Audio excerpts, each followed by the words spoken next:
What's going on, everybody? This is your boy Yakutis, and this is your review for Real Housewives of Beverly Hills Season 11. This is the reunion part 1 of 4. I want to apologize for those who saw the previous upload of this because I did do a recording. Long story short, after redoing my computer, I used OBS, but I totally forgot to check the audio. So, yeah, there was absolutely no audio. So, yeah, we're doing this again, and this review is probably going to be shorter than the first because I'm upset and I love the chat. But we can keep the cracking in the comments, all right? So Andy goes through and talking to all the ladies before the reunion starts, minus Erica, which I found to be very, very interesting. And Kyle says that she found out through social media that Erica isn't talking to her, but I'm trying to figure out why are you so surprised? Yeah.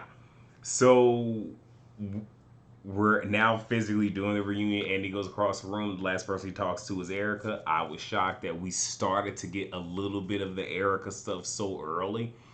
And possibly, I think that Andy knew what all they had and is probably going to splash Erica's business in every part of the reunion to keep it going. So, if that's the case, it makes sense. Smart move. She is talking about still being called the Ice Queen and wants to put that to bed. I don't think that will even be buried. But at the same time, you're not a nice queen maybe to these women, but you're not really a nice queen. You're not really even that much stoic. You just know how to sit here and make yourself intimidating to those women.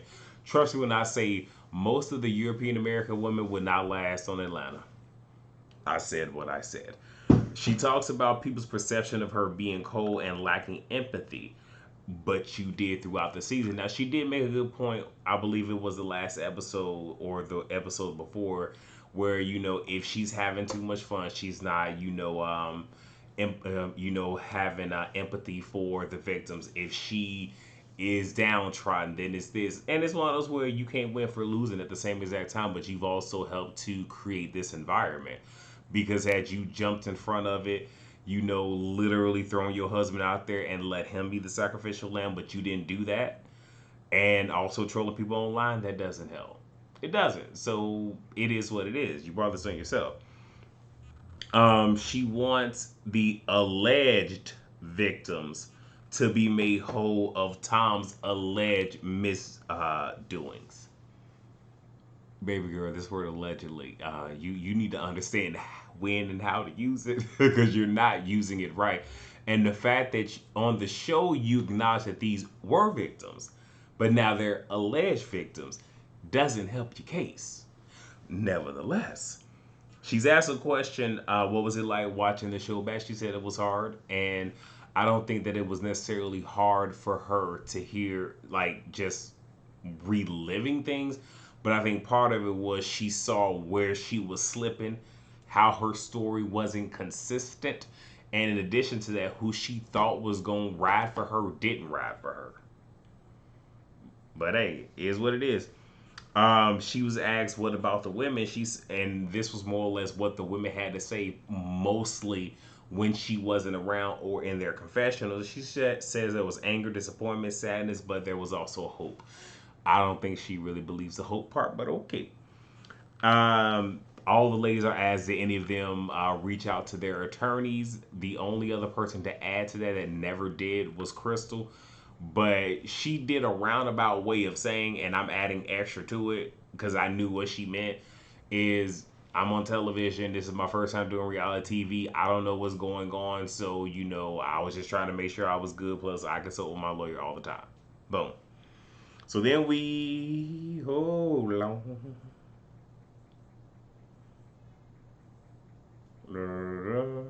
Oh, okay. We also got Andy also as did Erica's attorney tell her to quit the show. She said yes. Did you want to quit the show? Yes, but I'm not a quitter. This, that, and the third. And the big thing is this is her sole income. Point blank Andy period. So it's just like, okay, fuck it. I gotta suck it up, take these love taps if I want to make this money. We get the Sutton package, and there was the whole business shade that Rena threw. Because okay, so Reynolds on Watch What Happens Live through Shade and Sutton saying, well, she doesn't have a business, she has a store. Well, I don't know what that means yet. You did come on and let us know that you had a store that fell through, but wasn't that a business for you? So Sutton was just like, well, yes, my business is doing well, and she pointed at Brenda to make clear, like, yes, that's directed at you, is doing exponentially well even during the pandemic. So kudos to her.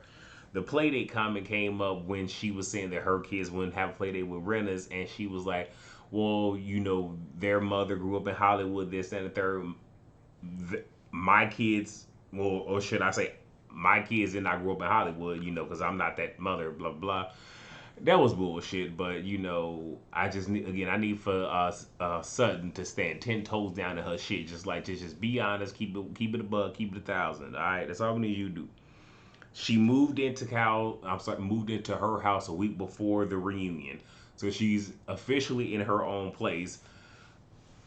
She should have been in her own place. I'm pretty sure watching the season back and how Cal was being such a bia, why you acting like a, yeah. And then you have Kyle saying, "Oh, well, you almost burnt my house down," and then she had her phone and was showing the fireplace and whatnot. And Sudden was just like, "Okay, well, I'll pay for it." And she was like, "Oh, I know you are. That's why I'm laughing about it." No, you brought it because you were trying to shade her doing that nice, nasty shit.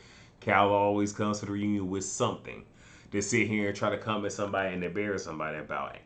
You ain't slick. We see you. Sudden reveals that her boyfriend broke up with her on Valentine's Day weekend. He just said he couldn't do it. I don't know what that means. I don't know if she knew what that means. It is what it is. They didn't dig in deeper. We're going to keep them pushing. Garcelle said that after she had talked to them when they were on vacation, the last one, and she opened up to the ladies, Dorit and Renna actually came, to her, kind of asked some questions and just, further reassured her that, you do belong in this group. You are part of this group. But now you have Dorit, and Dorit said that Garcelle, is being provocative to be relevant. Um,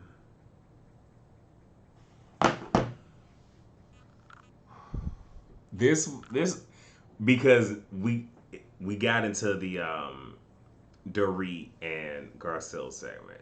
And this is when the gaslighting and the microaggressions and the macroaggressions began. Because she literally just said, y'all came to me, y'all helped me out, this and that, and I understand what happens on the shows, what happens during the reunions, and I also understand Frito Lay's did not have a fucking storyline this whole entire season. Cause the little wet dress shit fly by. Just like Lisa Rinna's lip kit fly by. So you need to pick an issue with Garcelle. Because hey look, Garcelle and Sutton were the fan favorites this season. Convince me otherwise. But to sit here and say that she is being provocative to be relevant, sweetheart, I'm pretty sure a lot of people did not know who you were until you came on this show. And even being on this show, you're not that relevant. We don't see you doing anything. Because here's the thing, I don't follow any of the women on these housewife shows that I can think of. If I might follow one or two, but I ain't even on social media like that. But for the most part, I don't follow anybody on this particular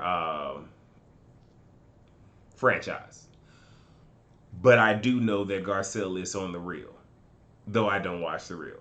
I do know that Garcelle, even though she only had a non-speaking role, but she was incoming with the number 2 America.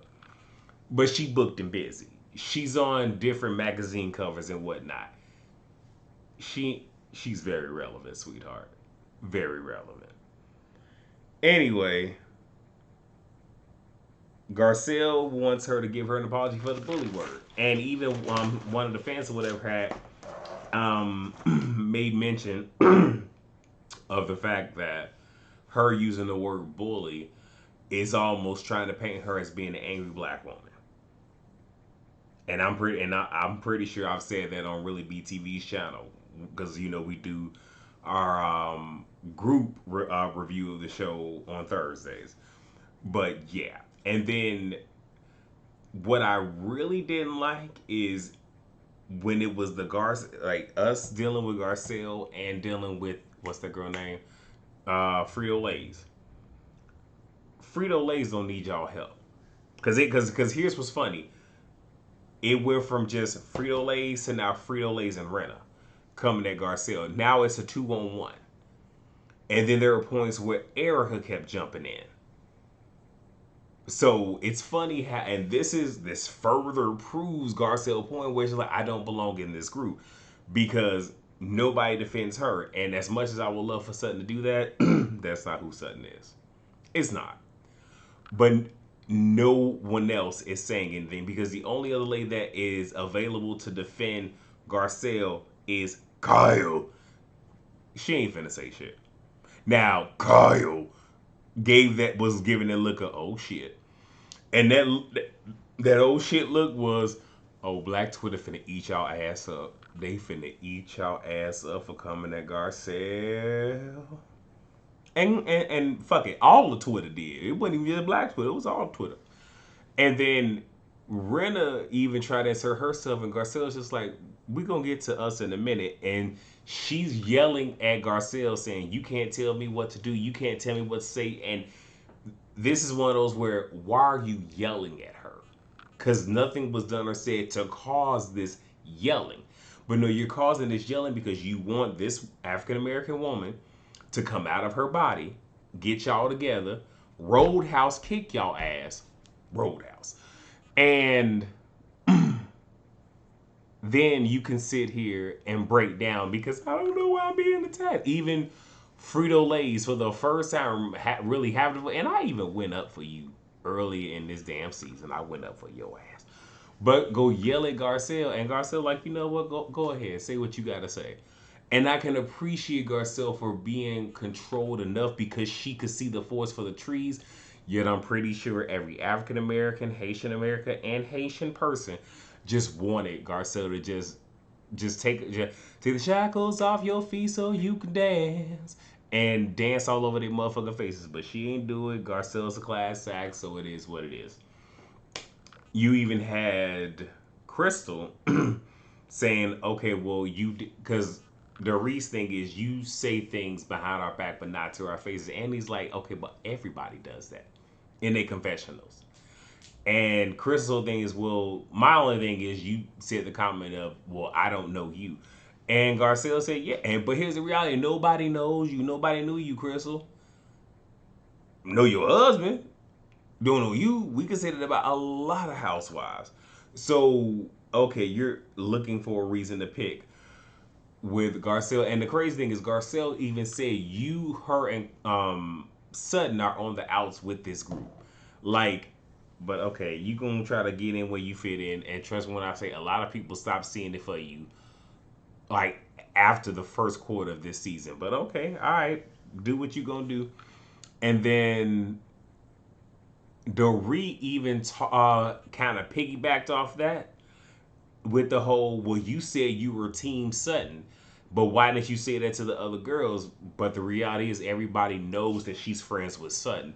So the fact that y'all are having a conversation and you're not necessarily speaking facts, but y'all are attacking Sutton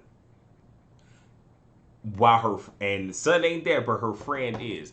Y'all knew what the fuck you were doing, but she didn't have to say that. She could have.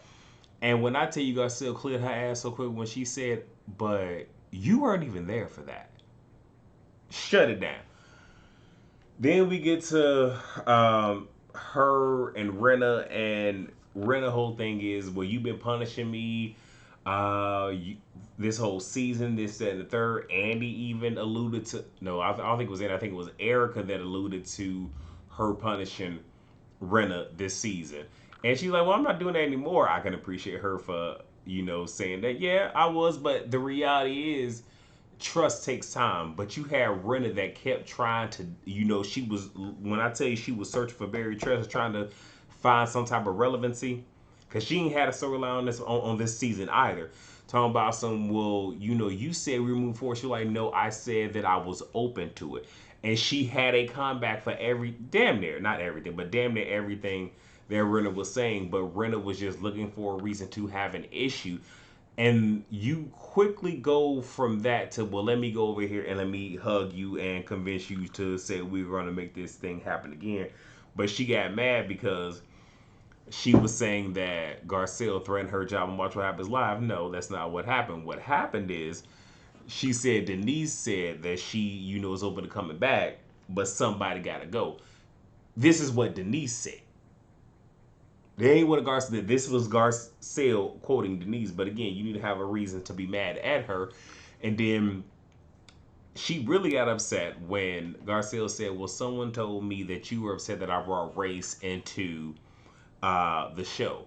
And I know why she said someone, because y'all have to understand when it comes to a lot of these shows, if you say a name, they will not always bleep out the name. And I think that's why she said someone. Because she even said she had text messages. So obviously this is to be true. Now, whether or not a friend has said it or not, we don't know. I believe she said it. But we don't know if she actually said it or not. Don't know. And she's like, well, why didn't you come and say nothing to me? And Garcelle's like, it's a lot of shit all of y'all done said that y'all ain't came to me with. But I do believe that Renner probably was upset that race got brought into it. And it's more or less ethnicity, but whatever. But sometimes these conversations have to happen, especially when you're dealing with someone who don't look like the rest of the cast. But ain't nobody say, but when that came up, Crystal, ain't no, okay. I'm gonna leave that alone. I'm gonna leave that alone. I still don't like how they were gaslighting the fuck out of her. I really don't. I really don't. But again, Garcelle as a class act, even though she said fuck you with that fuck you, fuck you, fuck you. We need the fuck yous for the reunion, Garcelle, but that's okay. But that happened. They Garcelle and Renna somewhat kissed and made up, whatever. Kathy comes out. Kathy just being kooky and whatnot. Don't nobody care. And we end with Andy mentioning to Erica, when it came to your book and you said nobody in your family read it, he found that to be weird, which it is weird. Especially because if anybody in anybody's family writes a book and it's a book on their life and it involves their family and friends and relatives, people are going to want to read it because they want to know, okay, what the fuck did this person say about me? I guarantee you, let me do fucking memoirs. Everybody that is related to me is going to want to fucking read that. Everybody that I serve with is going to want to read this motherfucker because these people going to want to know, okay, well, am I in the book? What was said about me? Did I fucking piss them off? Oh my God, all that shit. And then even with Tom not coming to see her when she did Chicago, and she mentions how he had a she said to him, if you are in love with another woman, you need to divorce me. And he said, what did he say? She said nothing. What I do want to say is, I don't know who did her face, but we ain't even that deep into the reunion, and that shit is crumbling. I don't know if that was intentional to where they like it was. We gonna make you look a certain way, but woo, all right, shit. Maybe she ain't got the same glam squad, but that was very much it. I mean, it was a decent first part. I ain't mad at it. Like, and if I'm gonna keep it all the way 100, this first part gave us more than a lot of the show did. The show was still good, but there were there were parts where the majority of the episode is bullshit until we get to the very end. So this is pretty good, pretty lively. But y'all need to get the fuck up off Garcelle Sutton. I said I ain't gonna say I love you, but I like you. But I'm gonna need for you to sit here and stand up for your friend. But that's all I got, y'all. Please rate, comment, subscribe, and share, and I will see you guys for the next video. Peace out.